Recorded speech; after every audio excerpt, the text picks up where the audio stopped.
What's up, YouTube? It's Joe Cacciapaglia sitting on the couch making some money investing in fractional real estate online as usual. Today it's Friday, although it's actually Saturday morning because I'm late again. I keep forgetting to do this video until a day late, and I'm sorry about that, but I'm doing the 52-week challenge, what I bought this week. This was actually not a very busy week of buying for me. I had just a couple of properties, and I'm going to mention what they are. I think they're both, well, I know they're both ones that I've talked about in these videos before. Um, I was pretty active on ground floor. I'll get into that in a second. I just wanted to take a second and say thanks for everybody who's been watching these and supporting the channel. I really appreciate it. I feel like we're working together well as a community with a lot of the lofty issues. I think that Jerry is taking us seriously about the tax thing, and I think that making some progress with the Y home or Yom stuff, in large part because a lot of us are working together on it and sort of presenting the same issues at the same time. So I think the more we can do that, the better. So please keep that up. If you have no idea what I'm talking about because you're not invested on Lofty, that's perfectly fine. I think that in general, all of us that are investing in fractional real estate, it is a new asset class, and the more that we can work together to help shape any of the platforms as far as, whether it's Lofty or Mogul or Ground Floor, they're all sort of in their infancy. I mean, Ground Floor is the one that's been around the longest, but I think that, there's still a lot of room for us to have some influence on how these things shape up and make sure that the products that we have available to us are actually giving us the best opportunity to make some money online. So with that being said, oh, and please like and subscribe, and there's a link in the description to this video to the Discord where a lot of us have been talking about this stuff, but many of you have been commenting on the channel or just messaging me directly, talking to me through Twitter. All that stuff is still welcome. And I do have links to everywhere that I invest in fractional real estate in that video description as well. Okay, so this week, what did I buy? So I had 3 notes pay off on ground floor, and brought in almost $1,000 that I had to redeploy. I haven't been putting more on ground floor, not because I don't like the platform. I think it's perfectly fine, but all these platforms are, I'm really just in an experimenting stage. I haven't taken money away from my business or real world properties yet, or real world. If you watch a channel, most of my money is in private mortgages where I bought a property, sold it, held the mortgage, and am receiving payments over time. At some point, I'll actually put bigger chunks of money on some of these sites as mortgages pay off. But right now, I'm still just experimenting. And one thing that I noticed after I had been on here just a few months is that there's quite a bit of rollover on the platform, and so I think I have enough on here to get the full experience going forward. And so, not necessarily going to build on here more until I'm more committed to all the platforms. And I think I know I mention this a lot, but I think you should do your own due diligence on the platforms and on the individual properties. But that's my thing is I've only been on these about 7 months, 6 or 7 months for most of the platforms, and so until I'm really comfortable, with how the returns work, how everything works, I want to go through a full cycle, which is really happening pretty well in ground floor. I have 129 notes. I've had 37 payoff in total. So it's a pretty good, ratio there. But yeah, I picked up 30, pieces of 30 notes this week. I think it's the most I've bought in a week since I started doing this challenge. A lot of them are notes that I bought pieces of the week prior as well. And so like if I had only bought 30 or $40 worth of it, I went back and topped them up to 80 or 100, depending on, some of them 70, just depending on the timing of when those paid off and what ones still had some availability. Um, so as I am still just doing this manually. I think it's fairly simple. It doesn't take a long time at all. And, I'm saving 1% by not using the flywheel portfolio. I still haven't invested in that. I think I'll probably do a longer video about that sometime in the future. I know a couple people on the Discord are invested in the Flywheel portfolio. It seems like they're trying to work some kinks out with it. The way they're presenting it and the accounting and everything. I think it could it's perfectly possible that it shapes up pretty well. But I like investing in the individual ones, and like I said, pretty active week for me there. And then I didn't buy anything on Mogul. Um, that's been the other one that I'm pretty active on. Their newest property I just wasn't that interested in.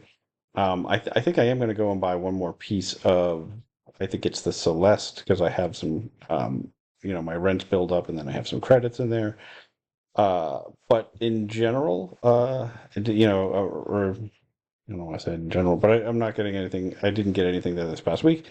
So what I bought on Lofty, more of 110 Garden Gate Drive. This is just one, every time it's been dipping, I've been picking some up. Not a whole bunch, but this is it's a long-term rental in Harvest, Alabama. It has a decent rental yield considering there's no debt on it. But the big thing, it's got a decent rental yield and a big discount to the real world asset price. This is the DAO that has the part of their reserve stored in Bitcoin. I don't love that. I think it's a weird thing. I don't like having our reserve in such a volatile asset, but it's not going to stop me from buying something that's at a 40% discount to what I think the real world value of this asset is, and is also, been a pretty dependable moneymaker as far as, but a high, high single digit rental yield. So yeah, picked up some more of those. Basically, this one I'm just getting when it gets under 30 is when I usually pick them up, and you can only buy a couple tokens and it pushes it over. There's really nothing magical about that number. Honestly, is this a decent deal at 35? Probably. Um, I end up, doing my own math, figuring out a number that I'm happy with, and just, buying whenever properties go below that. Been doing the same thing on this LeClaire one. This is the strip mall that never actually got purchased because they're still trying to raise money. Bought just a few more tokens in this one. This is a really weird one because they are still in the process of selling the initial tokens. Those are selling for 50, but this liquidity pool opened up so that people could sell out. So that people weren't stuck. And so I don't really understand how it's going to work. Because yeah, there's been a lot of people selling, let's see, selling these properties or selling these tokens. I mean, this is just the last couple of days, right? And so all that sell pressure is just going to, I don't picture this price ever getting up to 50. And so I don't really understand how they're going to close it out. I know there are some other investors on the Lofty Discord that have mentioned they're trying to raise the money to finish it, out. I think it's about $300,000 in tokens that are left. But in the meantime, Lofty is paying a 6% yield on the $50, price point. And so if you buy it in the 30s, you're getting a little bit better yield. But then again, it's just like it's cash that's sitting there that you're basically buying $50 in cash for $30. Now, once it's all raised, are we going to be forced to buy this property? Maybe. Is $50 per token a great deal on this property? I don't think so at all. But at $30 per token, I'm pretty happy buying this property. Again, that's a 40% discount. I just can't see from what we had originally agreed on this. Now, I do think that it was overpriced at the time. And I think we probably will renegotiate. So this one, there's a lot of uncertainty, but at the same time, it's just paying yield. Jerry at Lofty confirmed that they're just paying that. They have the money sitting in an account, and they're getting some yield. Um, they're getting some interest on it, but then they're also just paying it. Some of the interest out of pocket as well. So I don't know. It seems it's a very weird deal. It's not actually real estate yet, but it is. It's to me, despite the risk of like that money ending up being used to buy something stupid, which I think is possible, right? They finish raising the money.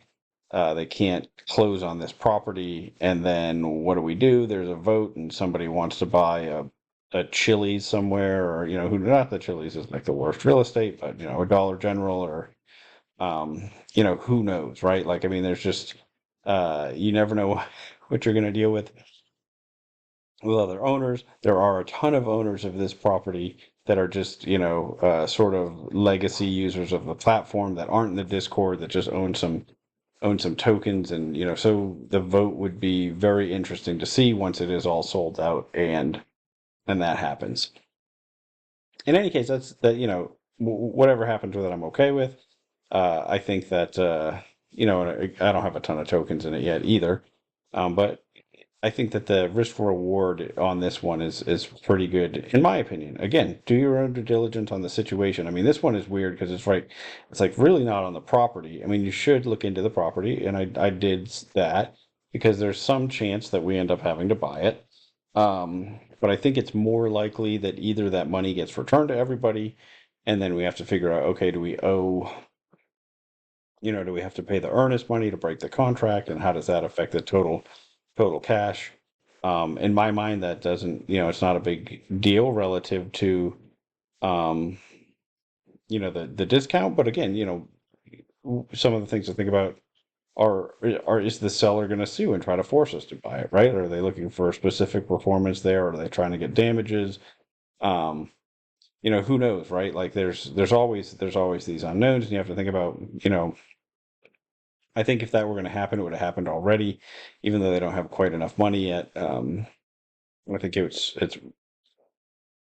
would have been pretty simple to do, and just like try to force that sale, take the money that was available, and who knows, maybe do a note for the rest, or whatever it is, right? I mean, I think there's, if it was going to come to that, in my mind it seems like that would have already happened, but again, all just speculation. You want to dig into that if you want to do it. That's it for me. That's everything I bought this week. I'm going to post this in the 52-week challenge section of the Discord. If you're in there, jump in there and let me know what you bought this week. Feel free to talk, or post it in the comments. I just think it's helpful for us all to uh, just share what we're doing. Keep, stay motivated. Find, share some deals that there's, especially, on Lofty, it's a little weird because when you buy too many tokens, it changes the price for other people. I don't mind sharing them because I think that there's just so many deals on there. And if I'm getting it at 31 or 32 versus 30, is it really like, a lot of times it's still a deal I'm pretty happy with. And then when we're sharing, thoughts on other ones like mobile and whatnot, the price is the price on those, right? We're not affecting it by more of us buying it, although some of them did sell out super quick. Anyway, that's it for today. I'm gonna just keep making mistakes so that you don't have to. Feel like there's something else I was gonna say. Thanks for watching. Like and subscribe. Um, yep, I really should start doing these earlier in the day because 4:30 in the morning is too late.